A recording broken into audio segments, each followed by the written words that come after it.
গোপালগঞ্জ থেকে সরিয়ে নেওয়া হয়। আরও জানাচ্ছেন সহকর্মী শাহাদাত রিফাত। সমাবেশ থেকে বের হলে দুপুর ৩টার দিকে জেলা শহরের লঞ্চঘাট এলাকায় জাতীয় নাগরিক পার্টির কেন্দ্রীয় নেতাকর্মীদের গাড়ি বহরে হামলা করে আওয়ামী লীগ ও নিষিদ্ধ ঘোষিত ছাত্রলীগের নেতাকর্মীরা।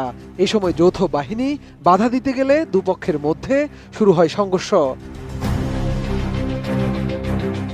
পরিস্থিতি সামাল দিতে আইনশৃঙ্খলা বাহিনীর সদস্যদের রাবার বুলেট ও টিয়ারশেল ছুটতে দেখা যায়। এ সময় এনসিপি নেতাদের গাড়িবহর লক্ষ্য করে ইটপাটকেল নিক্ষেপ করে হামলাকারীরা। তারা বেশ কয়েকটি গাড়িও ভাঙচুর করে। শুধু তাই নয়, একাধিকবার পুলিশ, র্যাব ও সেনাবাহিনীর কড়া নিরাপত্তায় এনসিপির গাড়িবহর গোপালগঞ্জ শহর থেকে বের করার চেষ্টা করেও ব্যর্থ হয় প্রশাসন। গোপালগঞ্জে অবরুদ্ধ হয়ে পড়েন জাতীয় নাগরিক পার্টির কেন্দ্রীয় নেতারা। প্রাণ